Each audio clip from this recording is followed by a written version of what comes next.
Este tiempo de Navidad es preciosísimo. Ocurren situaciones en la vida de cada uno de nosotros, creamos o no creamos en ese niño que nació en Belén, pero algo ocurre en la humanidad, algo ocurre en la sociedad que está más sensible.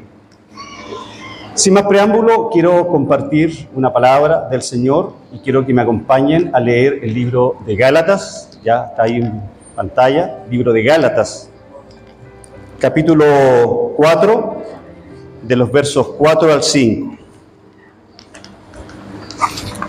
Y quiero invitarles a aquellos que ya han encontrado esta palabra, que se puedan poner sobre sus pies y con cara de sí, ¿cierto?, podamos leer esta porción de las Escrituras. Pablo dice que debemos tener por sumo gozo cuando nos hallemos en diversas pruebas. Bien, Pablo escribe esta carta a los hermanos de Galacia y en el capítulo 4 dice lo siguiente, versículo 4. Pero cuando vino el cumplimiento del tiempo, el pleroma, voy a explicar eso. Dios envió a su Hijo, nacido de mujer y nacido bajo la ley. Me pasé, perdón. Pero cuando vino el cumplimiento del tiempo, Dios envió a su Hijo, nacido de mujer y nacido bajo la ley. Versículo 5. ¿Cuál es el objetivo? Para que redimiese, ¿escuchamos? Para que redimiese a los que estaban bajo la ley, a fin de que recibiera, este es el efecto, a fin de que recibiésemos, ¿qué? La adopción de hijos. He puesto por título, tomen asiento por favor, he puesto por título a este sermón, en el cumplimiento del tiempo, nació en Belén un niño que nos redimió y nos adoptó como hijos. Gracias, Jesús. El nacimiento de Jesús no es solo una celebración histórica, sino el cumplimiento perfecto del plan de redención de nuestro Dios. En el tiempo, de la manera perfecta, envió a su Hijo para redimirnos y adoptarnos como hijos suyos. Es la idea central de este texto. La Navidad es una época en la que celebramos la venida del niño nacido en Belén. Pero ¿alguna vez usted se ha preguntado por qué ese niño llamado Jesús vino exactamente en ese momento y de esa manera? En Gálatas 4:4, Gálatas 4, versículo 4-5, Pablo nos da una respuesta profunda, categórica y grandiosa sobre el porqué de la Navidad. No solo como una historia tierna por el nacimiento de un niño, sino como el cumplimiento de un plan eterno redentor de Dios. Este texto de Gálatas 4 nos muestra un principio clave, hermanos. La Navidad no es solo una celebración del nacimiento de un niño en un pesebre, como decía el pastor Guillermo, de piedra. Es un momento en el que Dios cumplió su promesa de redención. Allá en Génesis 3:15, el protoevangelio. Pero además las Escrituras anuncian el lugar donde nacería ese niño. Y esa promesa o esa profecía fue escrita hace 700 años antes de su nacimiento. Y esta profecía se encuentra en el libro de Miqueas, que ya fue leído. Pero tú, Belén Éfrata, pequeña para estar entre las familias de Judá, de ti me saldrá el que será Señor de Israel, y sus salidas, principio desde los días de la eternidad. Es en Miqueas donde se declara específicamente el lugar del nacimiento de Jesús. Este pasaje profetiza que el Mesías nacería en Belén, una ciudad aparentemente insignificante en Judá, pero llena de significados históricos y espirituales, al ser también el lugar de origen del rey David. Pero también en el Antiguo Testamento hay numerosas profecías que se cumplen en la vida, muerte, resurrección y ascensión de ese niño nacido en Belén. Y algunas estimaciones sugieren, los teólogos, que hay más o menos 300 profecías que se cumplieron ahí en Belén. La Biblia es un libro inspirado por el Espíritu Santo, ¿cierto? Pero volvamos a Gálatas, en el cumplimiento del tiempo. A propósito, María y José caminaron 110 kilómetros desde Jerusalén a Belén. 5 o 6 días caminando por lugares, caminos, montañas y un sinnúmero de problemas, porque Dios había dicho que ese niño nacería en ese lugar, en esa partícula de tiempo precisa, y cuando Dios decreta algo, se cumple. Pero como decía, volvamos a Gálatas. Para entender mejor, primero es necesario mirar el contexto de la carta de Pablo a los Gálatas. Y en esta epístola, Pablo se enfrenta a un problema muy serio. Algunos cristianos estaban siendo influenciados por los judaizantes que querían que los gentiles, los no judíos en cierta manera, adoptaran la ley de Moisés para ser verdaderos cristianos. Pablo con firmeza les recuerda que la salvación no depende de cumplir la ley, sino de lo que Dios ha hecho a través de ese niño nacido en Belén. En el tiempo en que Pablo escribió esta carta, el Imperio Romano dominaba gran parte del mundo conocido. La ley romana era fuerte. La idea de redención que Pablo utiliza tenía un significado especial para los Gálatas y también para nosotros. Era el proceso por el cual un esclavo podía ser liberado y obtener así la libertad legal.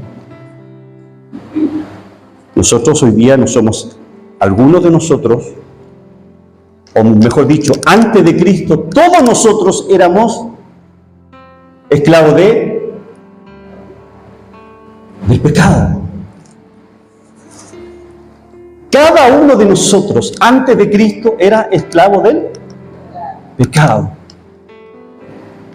Y ese niño nacido en Belén, en el cumplimiento del tiempo, vino a redimirnos, a libertarnos de la esclavitud del pecado. Imaginemos por un momento la historia de un hombre llamado Juan. Nació en una familia humilde, esclavo de la pobreza y de las expectativas sociales. Desde su nacimiento, todos los ojos estaban puestos en él como un hijo de la escasez. Sin embargo, un día una carta llegó de un abogado famoso ofreciéndole la oportunidad de ser adoptado por una familia rica, poderosa, con un futuro prometedor. Juan nunca había conocido tal amor. Una familia que lo llamaría su hijo. Lo abrazaría, le entregaría amor, le daría todo lo que necesitaba. La adopción no solo cambió su nombre, sino su destino, transformando su vida para siempre. Y esa es la historia de cada uno de nosotros. En el cumplimiento del tiempo, dice Pablo, nacería este niño en Belén para redimirnos y para adoptarnos.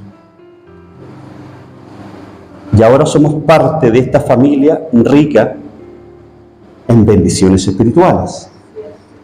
Aunque algunos creen que hay otro tipo de bendiciones, pero la Biblia dice que somos ricos en bendiciones espirituales. Ahora que comprendemos el contexto de la Navidad y lo que Pablo explica ahí en Gálatas capítulo 4, acompáñenme a ver 3 ideas extraídas de estos versículos 4 y 5. Número 1, cuando vino el cumplimiento del tiempo. Versículo 4 dice, pero cuando vino el cumplimiento del tiempo, Dios envió a su Hijo.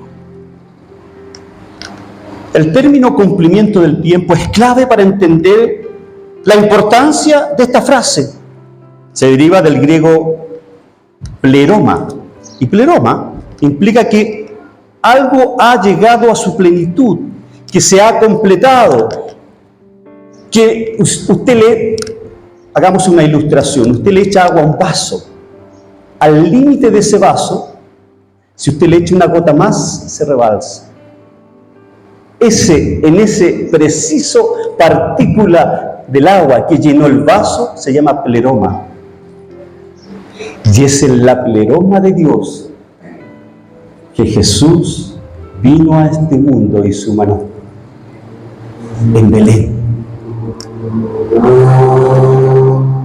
La expresión el cumplimiento del tiempo señala el momento soberanamente planeado por Dios en la historia. Esto no fue un evento al azar, sino el resultado de su control perfecto sobre todas las cosas creadas por Él. El término griego usado para cumplimiento, pleroma, implica que los tiempos estaban completamente maduros, como una fruta lista para ser cosechada. Y este cumplimiento abarca tanto factores históricos como espirituales. La preparación del mundo greco-romano con su unidad lingüística. El sistema de caminos romano que facilitaba la difusión del Evangelio por todo el imperio. El anhelo espiritual del pueblo judío por la venida de su Mesías. Era el preciso momento en que el Dios Padre permitió que su Hijo viniera a este mundo. Y en este momento perfecto Dios envía a su Hijo cumpliendo su promesa de redención para la humanidad. Desde Génesis 3:15 les dije el protoevangelio. Dios había prometido enviar un Salvador que redimiría al mundo de pecado. Las profecías de Isaías 7:14, por tanto el Señor mismo dará señales y aquí la Virgen concebirá y dará a luz un hijo y llamará su nombre Emmanuel. Miqueas 5:2, el lugar donde nacería. Anunciaron el nacimiento de un niño en Belén, nacido de una virgen, como el Mesías esperado por los judíos. Dios envió a Jesús para demostrar su fidelidad a sus promesas, mostrando que nunca falla de cumplir su palabra. Dios nunca falla. Dios sabe el momento exacto en que usted recibirá sus bendiciones. Porque a veces oramos y oramos y oramos y esas bendiciones no llegan, o esas promesas, o esa sanidad no llega. Dios conoce el momento exacto. Si se tomó el trabajo de dejar establecido en su palabra que en el cumplimiento del tiempo traería a este mundo a su Hijo, no se tomará el tiempo para usted y para mí, que en el momento preciso usted recibirá lo que tanto está esperando. Este acto nos muestra que Dios no se adelanta ni se atrasa.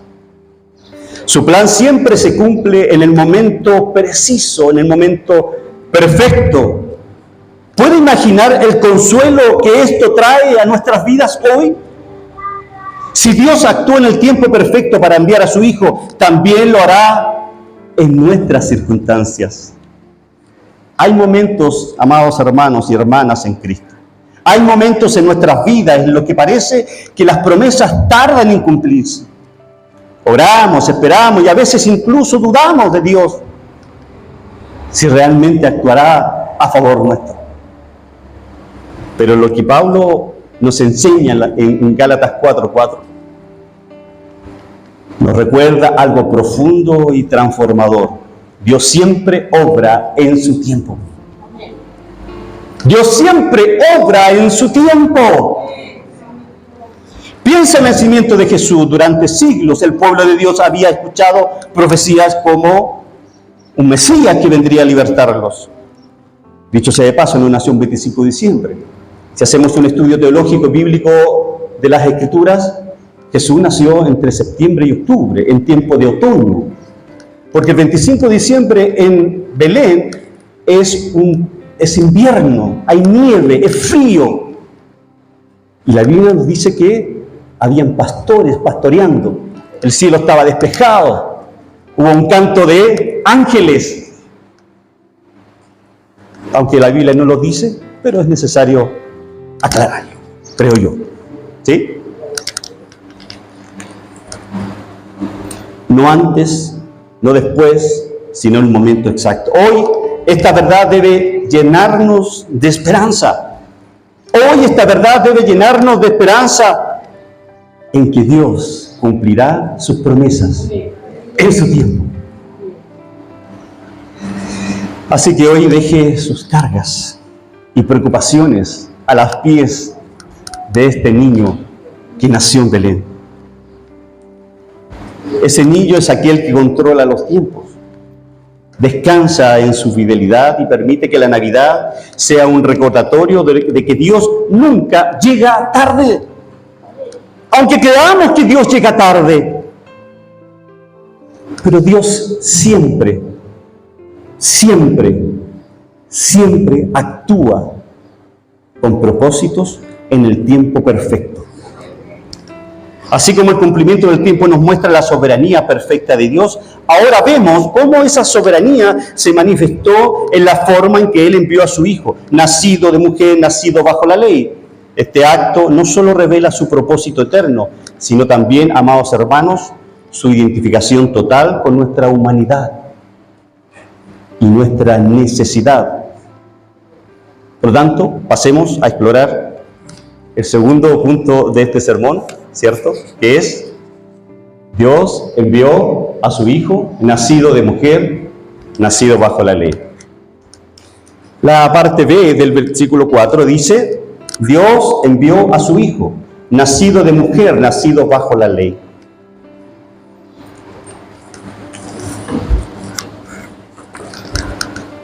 En esta segunda parte de Gálatas capítulo 4, verso 4,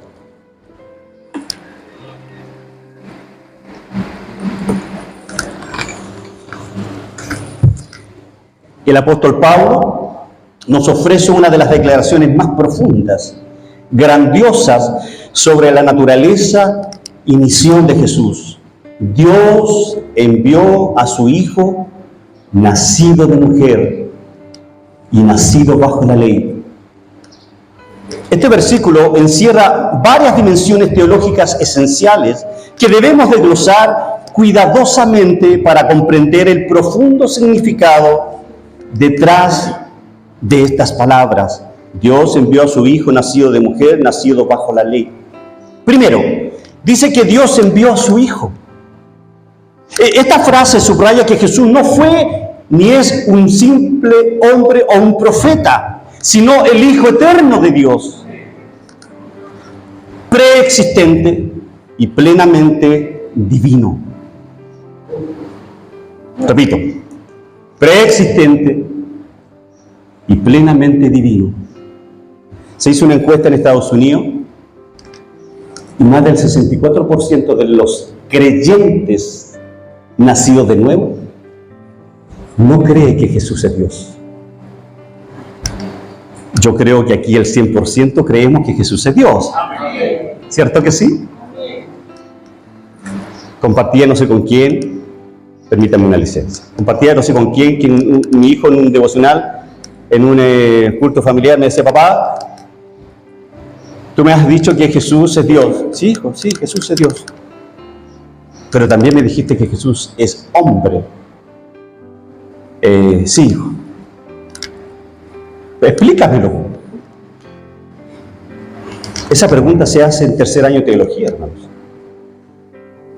Traté de explicarle a un niño de 8 años? Lo que los teólogos han pasado siglos explicando. En Cristo hay dos naturalezas, una humana y una divina. Dos naturalezas, un solo Dios, en 3 personas, Padre, Hijo, Espíritu Santo. ¿Se entiende? Es un solo Dios, un solo Dios. No me pida por favor que le explique esto que no logramos entenderlo. 3 personas, un solo Dios. En Cristo 2 naturalezas, una humana y una divina. Volvamos al mensaje. Decíamos que primero dice Dios envió a su Hijo, lo que implica que Dios es, pero que Jesús es Dios.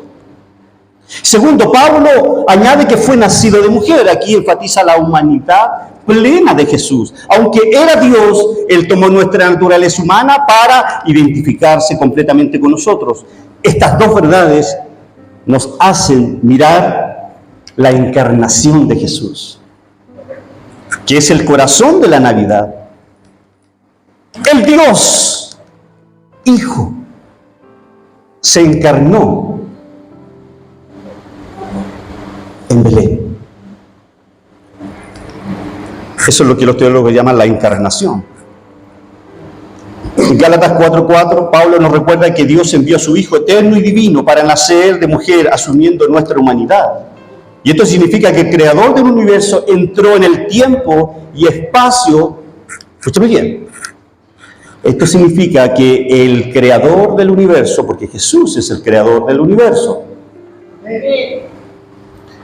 Esto significa que el Creador del universo entró en el tiempo y espacio tomando forma humana. ¿Por qué? Para identificarse completamente con nosotros y redimirnos. Decía el pastor Guillermo que una vez al año, el día de Yom Kippur, ¿cierto?, se ofrecía un corderito santo y Cristo homologa a ese cordero, sin mancha, sin tacha. Pero hace un sacrificio, como dice Hebreo, una sola vez y para siempre. No necesitamos más sacrificios. ¿Amén? Si la salvación dependiera de una obra, no es de la suya, sino que la salvación depende de la obra de Cristo. Y Efesios dice, 2:8-9, dice que por gracia, sustantivo, por gracia soy salvo, mediante la fe, segundo sustantivo. Dice, y esto, la fe y la gracia. Y esto no es de vosotros, no es de nosotros la gracia ni la fe. La salvación, decía el pastor Juvenal hace 2 domingos atrás, es monergista. Significa que Dios solo trabajó en nosotros, porque nosotros, decía él, decía que el hombre está perverso, el hombre no busca de Dios. Es Dios que se tuvo que revelar a este hombre inconverso, a este hombre natural, a este hombre muerto, como dice Pablo ahí en Efesios capítulo 2, verso 1-3. Y en la encarnación de Jesús podemos ver el plan cumplido del Padre. Por lo tanto, la Navidad celebra este milagro, que el Hijo de Dios, quien existía desde antes de la creación, se hizo hombre sin dejar de ser Dios. Él no dejó de ser Dios. Él dejó su gloria con su Padre, que es la kenosis. Colosenses 2:9. Él se despojó. Es como cuando nosotros nos sacamos la ropa en la noche, ¿cierto? Él se despojó de su gloria, pero no de su divinidad. Cada vez que vemos el pesebre, recordemos que allí no está solo un niño.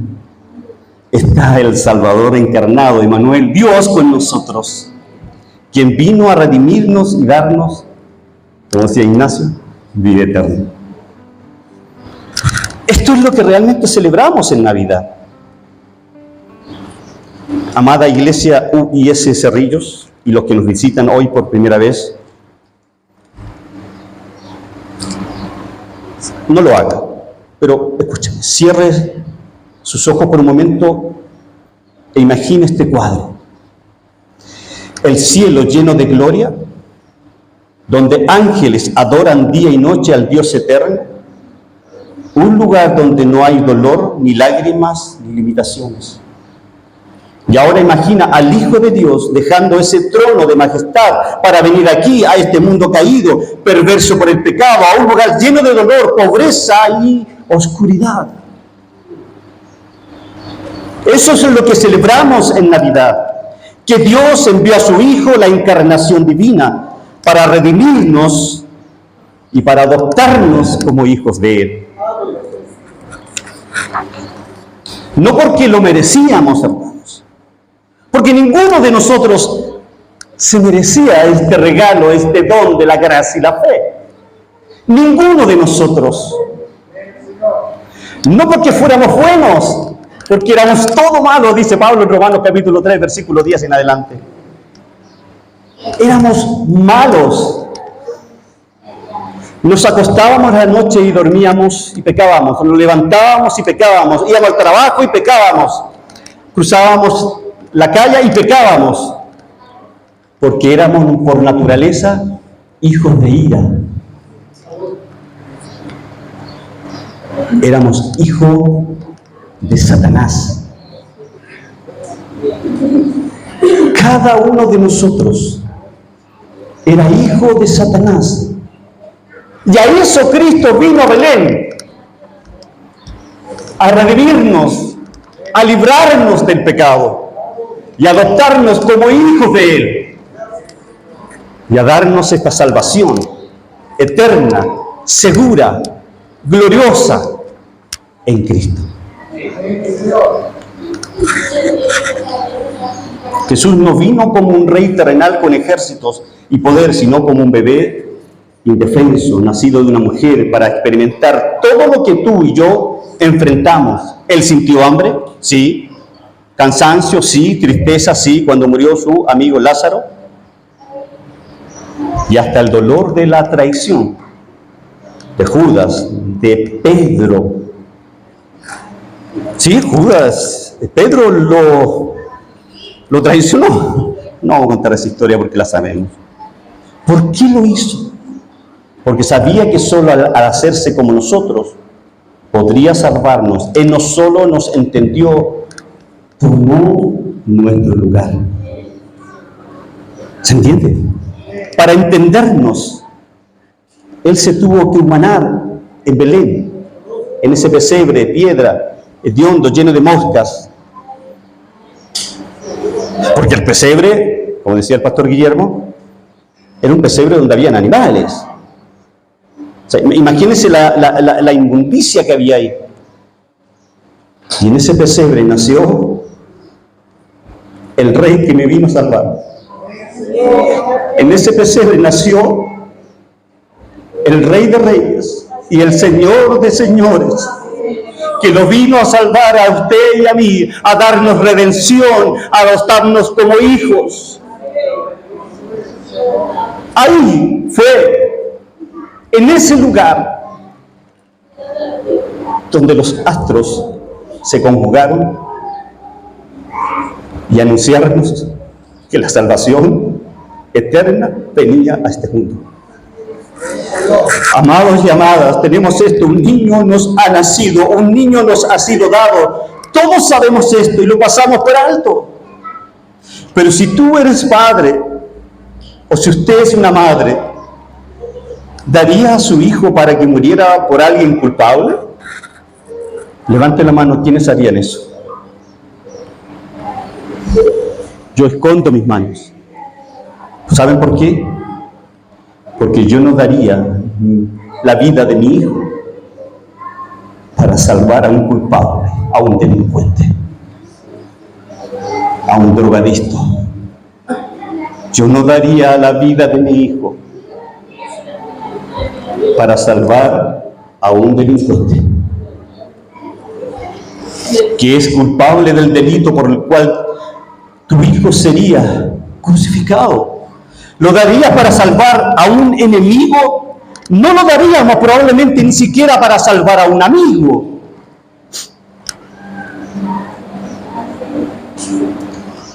¿Le darías si tú supieras que lo iba a clavar en la cruz? O sea, no tan solo entregar a tu hijo para que muera por un enemigo, por un perverso, por un drogadicto, por un homicida, sino que además a tu hijo lo crucificarían en la cruz. ¿Lo daría usted?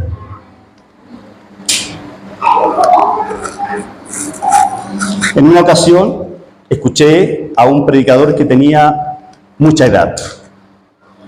O sea, era abuelo y tenía nietos. Y decía, yo tengo un nietecito de 3 años, y si tú quisieras que yo diera a mi nietecito de 3 años para ser salvado, y yo tengo que decirle que tú eres, que producto de sacrificar a mi nieto, tú te salvarías, yo te mandaría al infierno, porque yo no te voy a dar a mi nieto. Tú te quemarías en el infierno, pues yo no lo voy a dar, dice este ancianito predicando. Pero el Padre de Jesús tuvo que ofrecer a su Hijo, amados y amadas. Tuvo que ofrecer a su Hijo para perdonarnos. Tuvo que morir cruentamente en la cruz. Ese niño, ese rey que nació en un pesebre inmundo, ese rey murió en la cruz para perdonarnos, redimirnos, adoptarnos y llenarnos de bendiciones por la eternidad. Yo no daría a Ignacio porque muriera por un inmundo, pero Dios dio a su Hijo para darme vida a mí y a usted. ¿No le parece grandioso aquello? ¿No le parece que debemos darle las glorias a Dios por eso? Y que en Navidad debemos celebrar lo que realmente corresponde.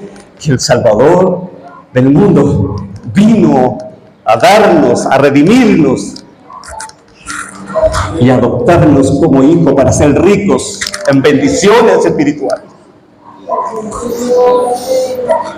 Sin embargo, el cumplimiento del tiempo en el pleroma, nacido de mujer bajo la ley, Dios nos dio a su Hijo justamente para que Él fuera clavado y yo y usted no ardiéramos en el infierno. Porque ninguno de los que estamos acá, si no ha confesado a Cristo, ninguno de los que estamos acá vamos a arder en el infierno. Pero aquellos que rechacen este sacrificio, aquellos que rechacen esta gracia, arderán en el infierno, a pesar de que celebre Navidad. Hoy le pregunto, ¿ha reconocido a Jesús como su Salvador? Él dejó el cielo por usted, vivió bajo la ley por usted y murió por usted. No dejes pasar el tiempo, porque este es su pleroma, este es su tiempo, este es el tiempo de Dios para usted, para abrirle su corazón a ese niño que nació en Belén. Así como Cristo vino a redimirnos, no solo nos libró del yugo de la ley, sino que nos concedió un privilegio aún mayor, la adopción como hijo. Y esto nos lleva ya al tercer encabezado. Redimidos para ser hijos, el regalo de la adopción divina.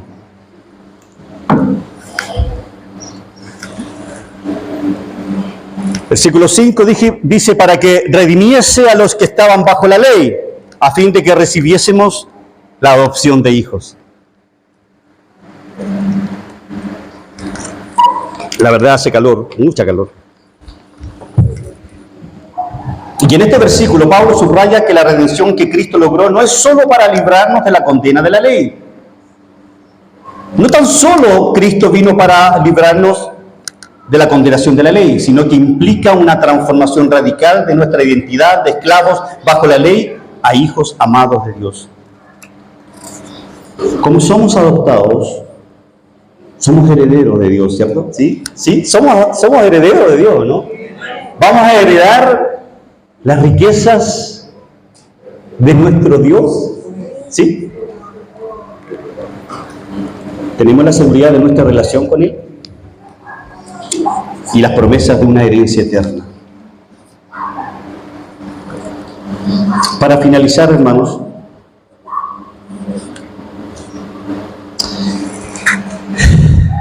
si no vemos a Jesús en el pesebre,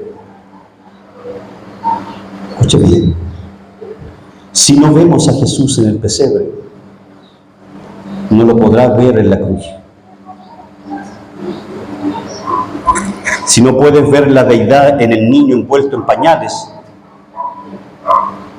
no podrás ver en el hombre envuelto en un sudario. Si no recibes al niño que le nació a la Virgen María en el tiempo, en el pleroma, no tendrás al Hijo de Dios eternamente engendrando fuera del tiempo en tu corazón. Lo que fue consumado en el Gólgota, donde fue crucificado Jesús, comenzó en Belén, en el cumplimiento del tiempo. Bendita Navidad, que sin ella no hay cuerpo, y sin cuerpo no hay pasión, y sin pasión no hay resurrección, y sin resurrección, dice Pablo, inútil es nuestra fe, somos los más desdichados de todos los hombres, dice 1 Corintios 15.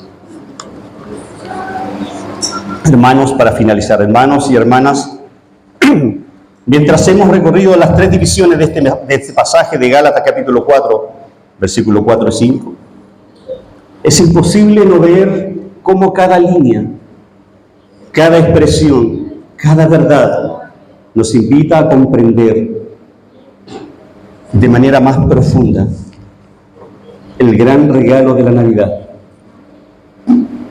Sin Belén, sin ese niño nacido en un pesebre, no hay cruz. Pongámonos de pie para orar.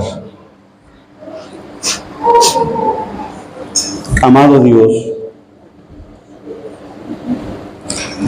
aquí estamos, tus hijos, Señor, a un par de días de celebrar Navidad. Nos acercamos a ti con corazones llenos de gratitud y asombro y celebramos el cumplimiento del tiempo, el momento en que enviaste a tu Hijo al mundo, nacido de mujer, nacido bajo la ley, para redimirnos y hacernos tus hijos. Gracias por el regalo más grande que jamás podríamos haber recibido, tu Hijo, nuestro Salvador. Te adoramos, Jesús, el bebé de Belén que nos redimió con su sangre preciosa, que nos perdonó nuestras iniquidades y nos ha hecho reyes y sacerdotes. Para Dios, ¿cómo no agradecerte aquello, Señor? Te pedimos a esta hora, oh Padre, que este mensaje trascienda, Señor, más allá de este momento.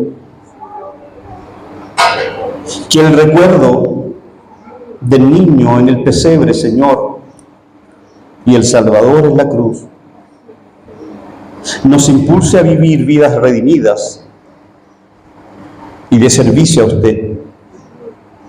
Que podamos reflejar el amor y la esperanza que solo tú puedes darnos. Señor, hoy venimos ante ti para adorarte. Venimos ante ti, Señor, para decirte que nos sentimos con un corazón lleno de gratitud. A ti, Señor, sea la gloria, como cantaron los ángeles ahí en Belén. Y que no sintamos ese temor que sintieron los pastores, sino que sintamos